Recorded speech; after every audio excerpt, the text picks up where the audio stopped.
Welcome to the Black Sparrow Media Internet Broadcast Network.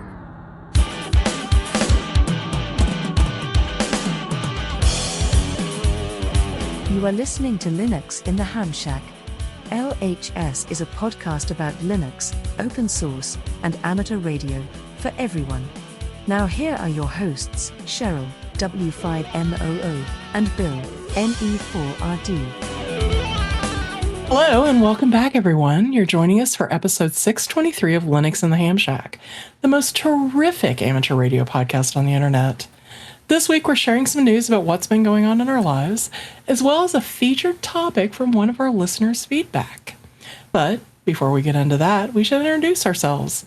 Our silent key Russ, K5TUX. I'm Cheryl, W5MOO. And I'm Bill, NE4RD. And yes, good evening, everyone. Thanks for listening to us as we, at least as I prepare to be gone for a couple weeks. Got National Jamboree time banging on my door here. I'm about 1 week out from being on the ground there. So, it's a busy time for me right now, putting everything together and getting stuff ready. But let's find out what Cheryl did this week before we get into our topic. Yeah, well, Cheryl has she's been checking out some new foodie type stuff. Continuing on with my reliving barbecue type foods from my youth. I have a pork steak marinating in my fridge and my mother's, quote unquote, signature teriyaki sauce. And with that, I'll have some corn on the cob after we're done with the podcast. Regarding the computer stuff, nothing major. Bill's probate, usual thing. Radios are offline until Bill comes back to visit. And otherwise, last night I attended I guess you'd call it a minor league version of the Savannah Bananas, which is the thing I attended last night was called Boomball. It was kind of a day-long event, 12 hours from the time I left the house till I pulled back in the driveway. Temperatures were really good in the 80s, great breeze, but it wasn't real baseball. They have a weird set of rules, supposedly to make it fun. I found it boring, and so I'm kind of happy that Russ and I didn't actually make it to the Savannah Banana Games, which is the same concept that we were supposed to attend last year, because I think Russ would have been super disappointed in this. But other than that, today I had a funeral to attend in Tulsa, which is 160 miles away in each direction. In theory, I should have been home by about 5:30 or 6 o'clock. I came screeching in the driveway at 7:15 when I texted Bill and said I'm home. So I kind of came screeching in the driveway on two wheels and slid into my desk right on time. So, and that has been my week. Yeah, sounds very, very busy. Well, I've been been working on the diesel truck. We did finally take away all of the parts that needed to go away, and then we put back the parts that needed to go back. But sadly, the programming has not been successful yet. We still have an error code that has not gone away on the truck. So I made the command decision today that I'll be switching vehicles and using a different vehicle for my transport, and most likely be hauling a trailer to National Jamboree. So I'm working on that for tomorrow's busy stuff to do, and I'll be going around and either purchasing a trailer, borrowing a trailer, or renting a trailer. So one or the other, I'll one of those three things I'll do, and I will be making my way to Beckley area, West Virginia, to the Summit Bechtel Reserve here, probably on the Wednesday, Thursday time frame, leaving the house here. What else? Anything else? Computer stuff? Man, yeah, I've been installing Linux like a madman today on all of the Jamboree laptops. All 5 of the K2BSAs are done, and I have an extra one that I have not yet given to the K2BSA, but is now configured to be a spare for that project. I installed Kubuntu 2604 LTS on all of them and updated them, and installed Andy's Ham Radio Linux. Hey. So it has all the apps on it. I figure I'll use his easy mode button, even though there's a few things that have upgraded since then. I'm not going to be too concerned about it because we're primarily going to be using Wavelog for our logging And I've already installed Wavelog Gate on all the computers. I've named them all. I've got API keys for all of them so that they can connect into the logging software with connected to the ICOM 7200 Mark IIs. I have not yet tested it actually with the radio. I'm just making the assumption it's going to work right now because I'm just trying to finish up the other little. So I have like some mini computers as well that drive the demo screens up front for sort of our interactive discussion before we send them off to talk on the radios at the individual stations that we have. So I have like 3 big monitors up front with little mini computers that have various applications running, whether that be an SDR app with our own little SDR that we have there with a mag loop, or it's not the mag loop version, but it's the electric loop or something like that, receiving loop, a powered receiving loop. And I have the AirSpy HF Discovery Plus that we plug into that. So I normally have something up there to show spectrum, or I might show Phil's K9AQ's SDR thing. So I'm trying to decide what I'm going to do specifically for that yet, but it gives me lots of options because I have everything to do it as well. I'll probably show off Oscar Watch there as well because satellites are kind of cool to talk about, and we may or may not be able to talk to satellites while we're there. We definitely have the radios. I'm going to bring I have a dual band antenna that we can use. It's not technically a satellite antenna, but on these LEOs, you don't really need much of a antenna as long as it's semi-directional, which this is like a little handheld beam. And I'm just going to YOLO everything here, I think. We have a master plan that most of that stuff comes off without a problem. It's some of these little tiny detail things that are just, whatever. They're sort of up to kind of just making it work as we go along, and kind of what people are interested in, because a lot of times we'll switch what screen is up there as we're talking to somebody, whether that be a scout, or a parent, or a visitor or whatnot. We might show them various things as we talk about, amateur radio. Like we might show them the ARRL website, or we might show them KB6NU's page to get a study guide.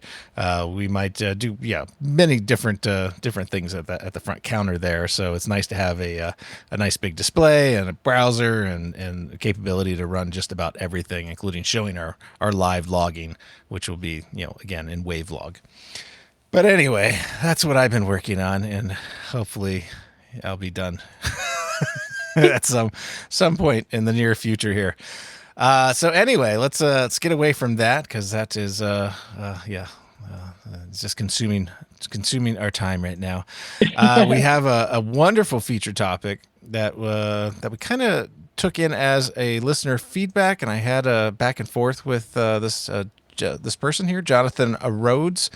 KD2HBV.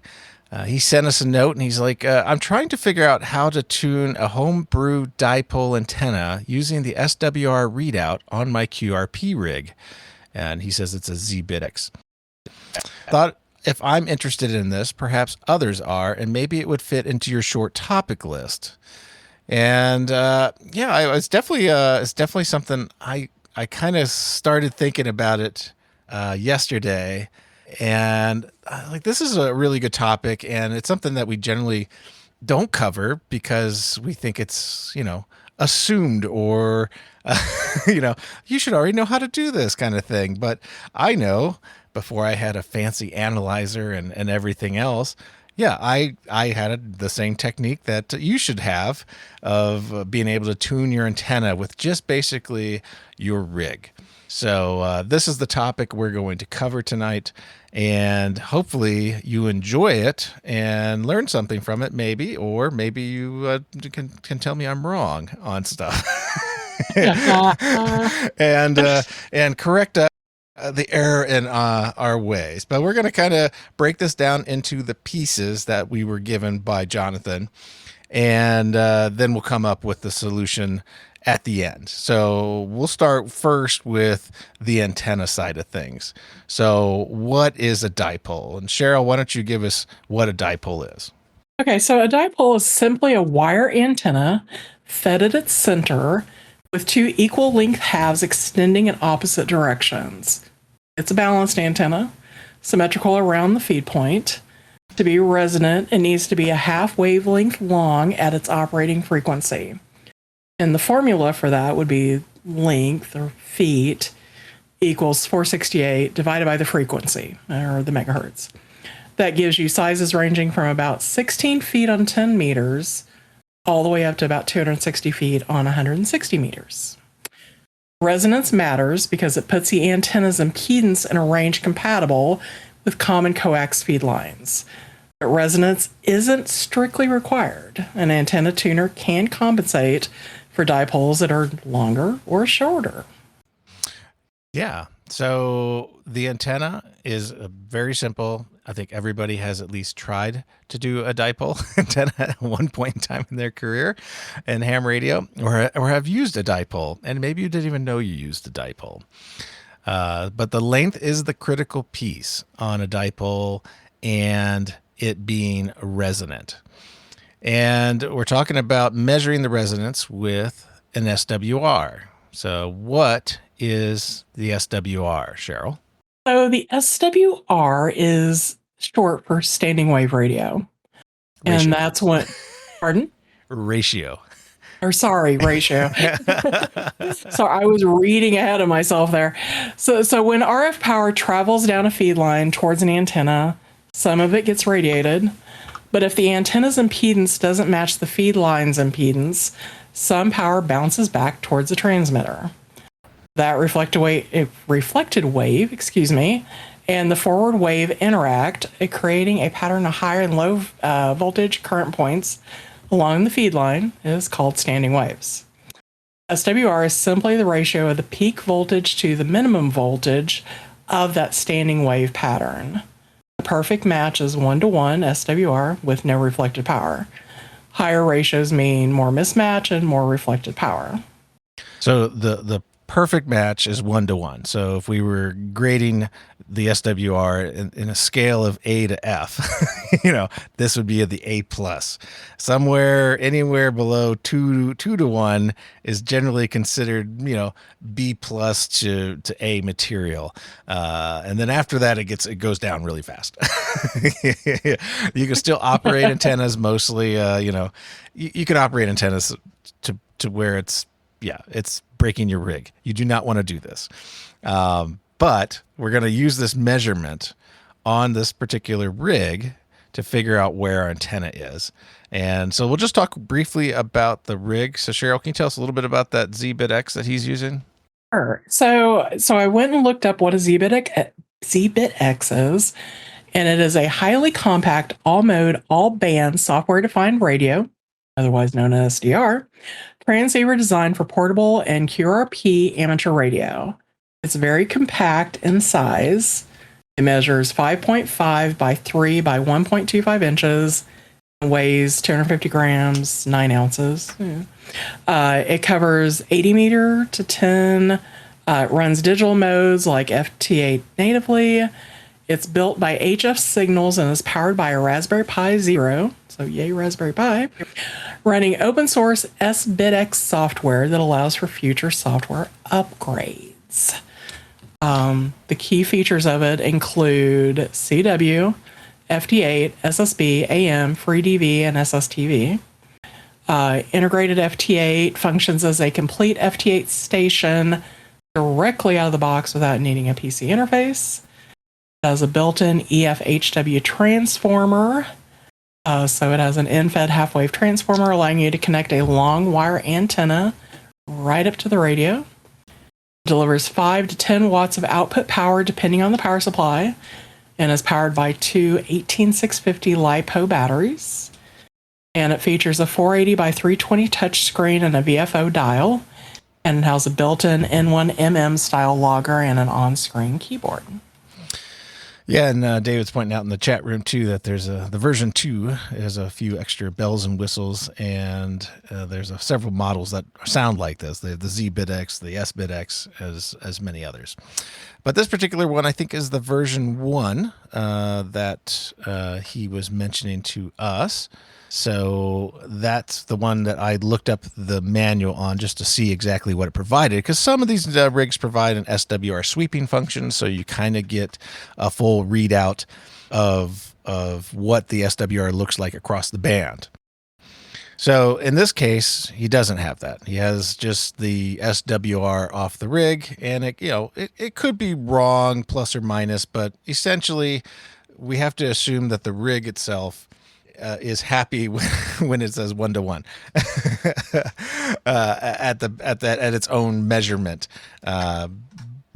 But in any case, here's how you would actually go about doing it. So especially you want to use something like CW mode in order to do this, because we need to test various frequencies along the band that you're trying. So let's assume that we're using 40 meters.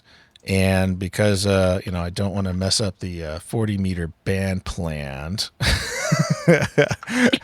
let me pull up the band plan. So amateur radio band plan, because I do know it, but I'm in the heat of the moment I'm going to forget it. So what you want to do is to be able to look at your band. So we're going to look at 40 meters here, and we're assuming we have a 40 meter dipole. Now, within the limits of your particular license class, you can transmit a very low power signal. Turn your radio all the way down to its lowest power setting, and you will measure the SWR at various places along the band.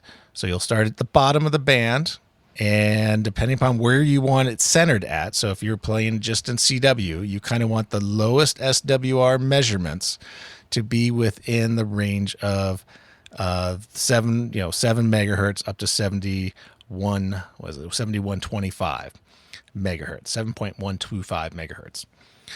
So you would, if you're tuning for just the CW portion of the band, you could just go ahead and create a signal, write down a number, and I suggest using a spreadsheet for this, because then you can just make a nice little chart for yourself. You can make that pretty little graph. Go up to 10, 15, 20 kc, do the same thing, get a measurement, see if there's a dip in there. If there's no dip, then you need to go out further. So you go up into the voice portion and see where it starts going down. Essentially, you'll get either a slope, so a line going down a certain direction, or going up a certain direction. And if you chart the entire band, which might be excessive because you got to go all the way up to 7.3 megahertz, but you never know where your actual antenna is clipped at.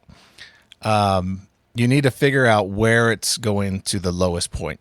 And if it's off, you need to see if it's off below the band, so on a lower frequency, or if it's off on the higher frequency. So if it looks like it's getting more resonant above 7.3 megahertz, we need to bring the band down. We need to bring that resonance down. So in order to make the resonance lower in frequency, we need to add length to the antenna.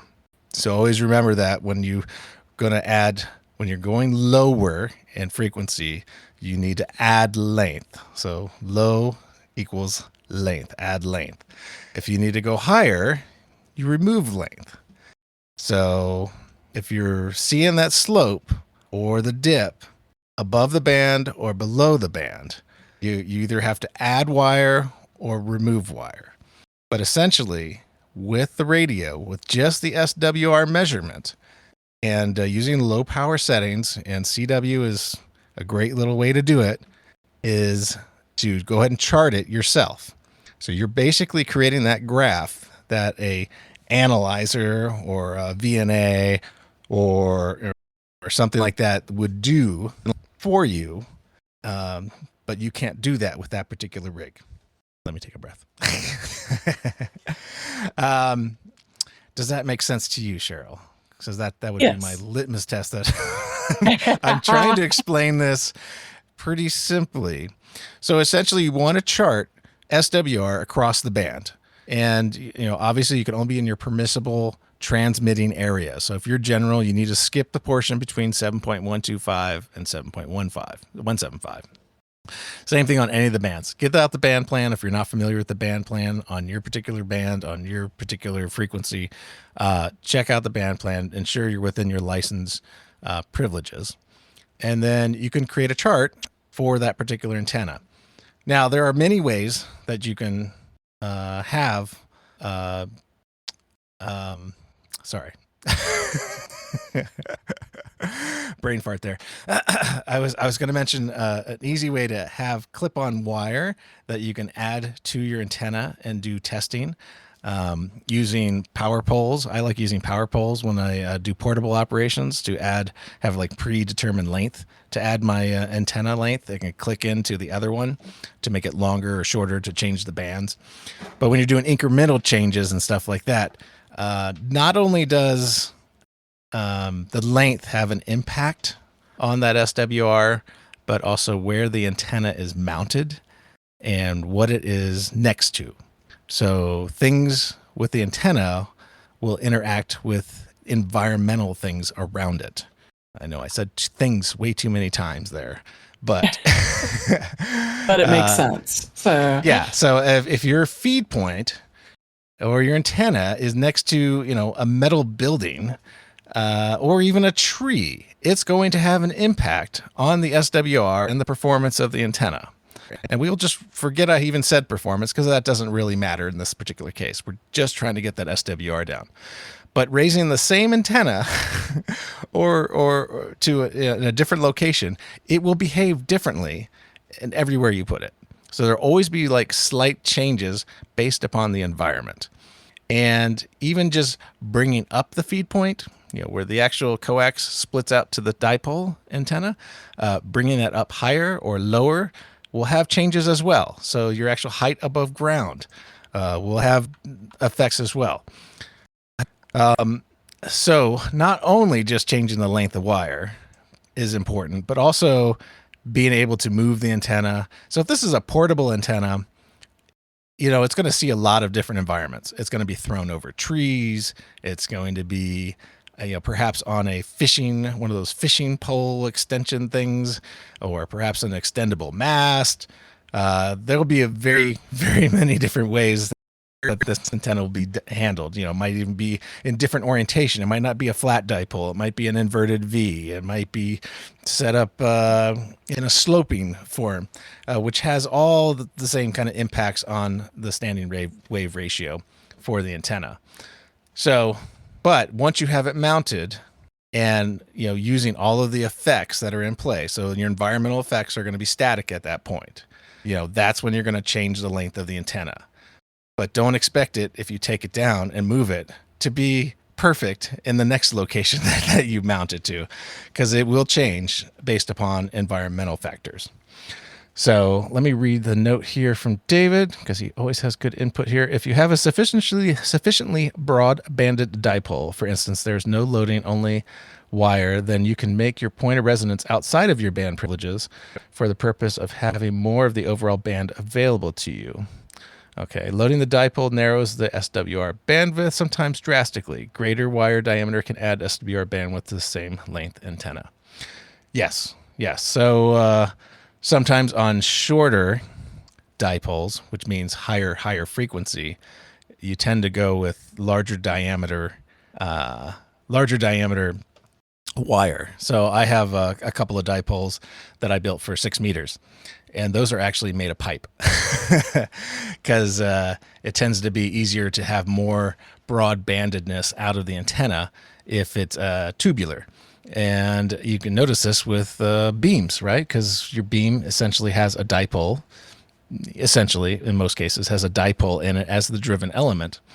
And all of the other elements are, the directors and the reflecting elements. So they're non-energized. It's only the driven element that is the one receiving the power. But you'll notice on most of those antennas, it's not like a little piece of THHN or something like that, like a house wire or something like that. Normally it's tubular. So that can affect it. Tape, like he's saying in the chat room here, electric fence tape can also make a good lightweight antenna. Copper braided tape, even foil tape and stuff like that can end up being more broad banded. But essentially, that's just optimizing for your dipole, right? For this particular case, we're just looking at ways to affect the SWR using the measurement device that we have. So I think we've sufficiently covered that particular case. Do you think we answered it, Cheryl? Yeah, I think so. You pretty well covered everything. So yeah, I think we're getting into the weeds with antenna theory and development. We should just use an end-fed half wave and then YOLO it into a tuner, and then we don't have to worry about it. And if we had a tuner, we don't have to care about the length because like the tuner will eat it up and everything else. Right. So I guess in the end, did we completely answer Jonathan's? I think so. So let's just summarize it one more time, even though I already did it once. Make a chart using CW, low power, across the band that you're measuring. Find either where it dips or if it's sloping in a certain direction. If it's if the antenna is resonating too high, you're going to add length. If it's resonating too low, you need to cut length out of the antenna. So you need to make it shorter.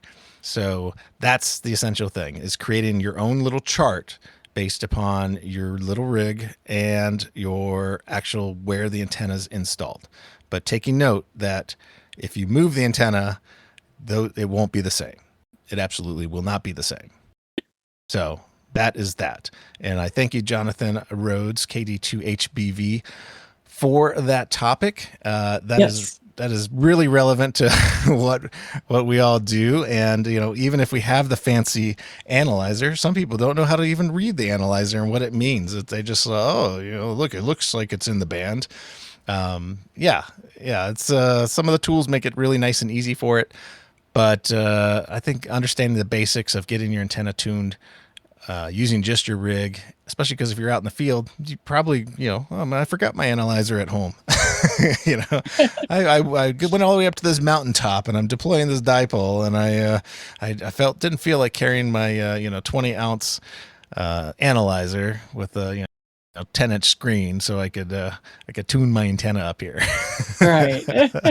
But you could make a chart even with pencil. You don't need an Excel sheet or something like that, like I said earlier, but you could even just do it with pencil and kind of just make your little dots across the piece of paper, and you will essentially see the same kind of visualization or graph that you would see in a modern VNA.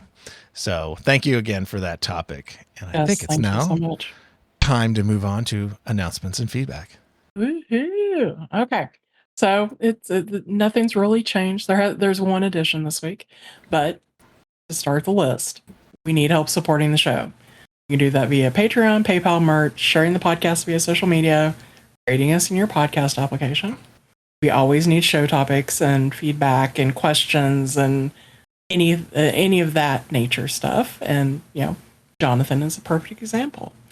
We're going to be taking a break from recording for a few weeks due to Bill doing the whole Boy Scout Jamboree thing. We will be skipping recording for at least the next 2 weeks, which will be July 19th and July 26th.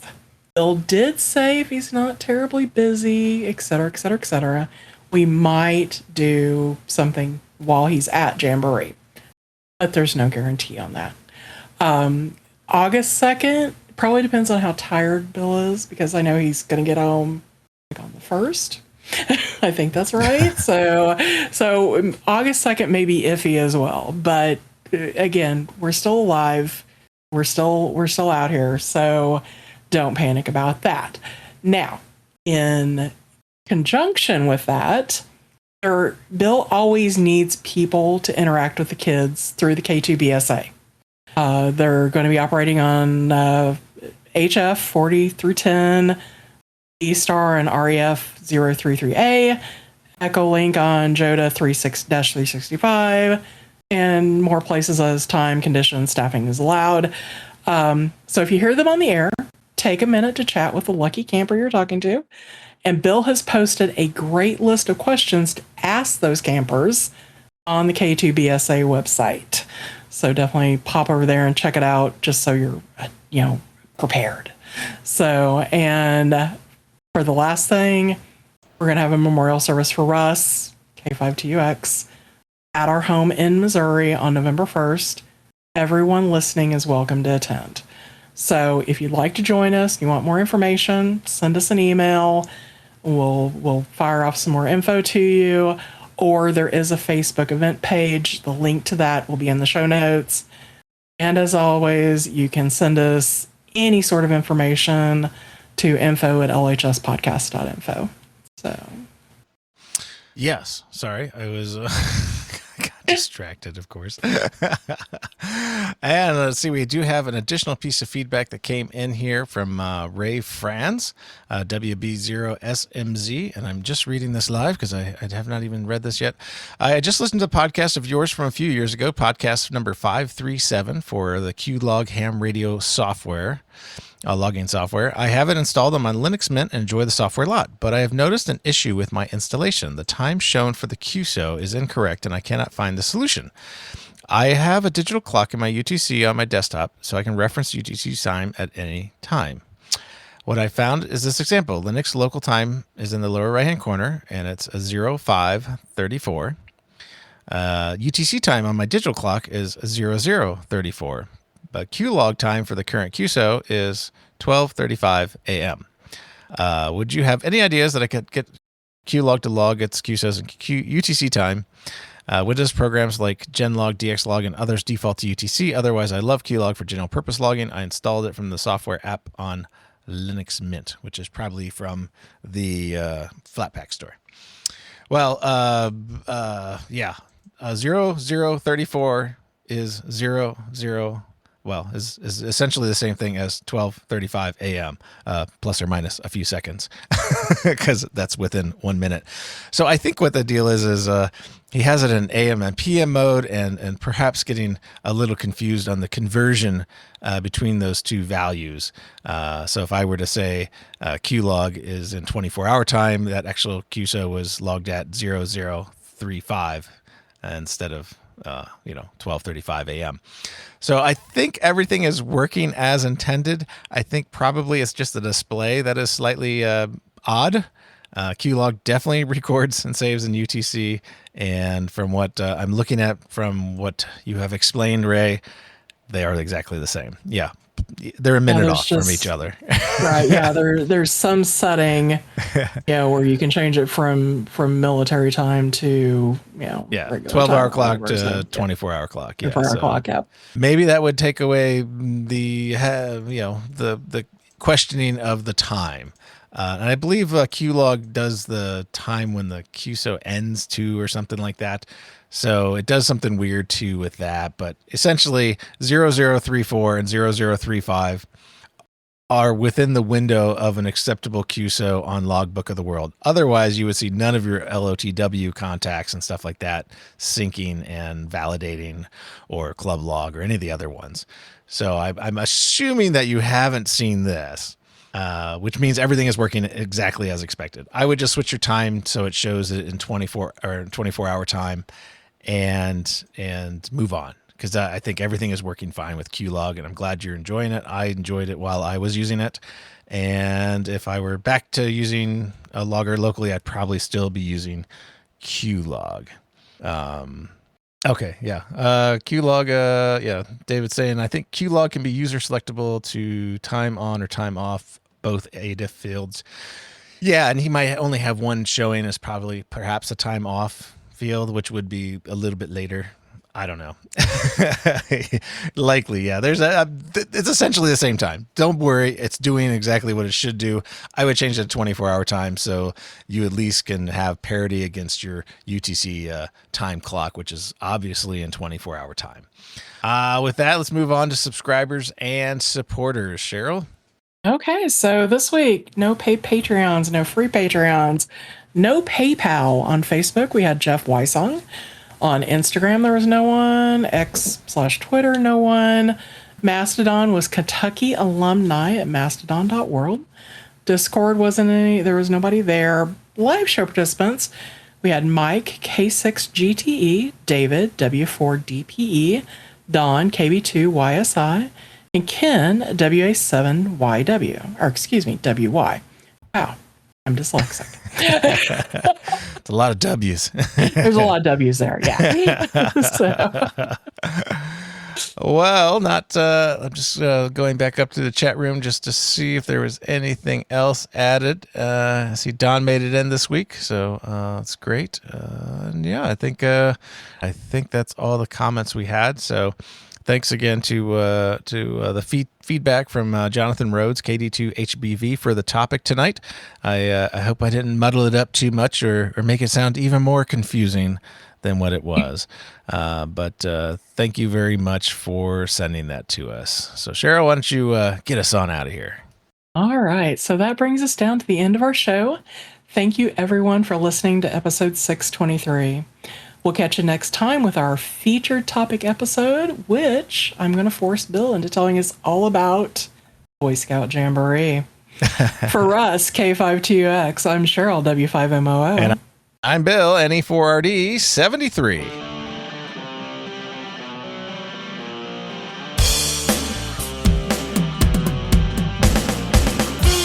Thank you for listening to this episode of Linux in the Ham Shack.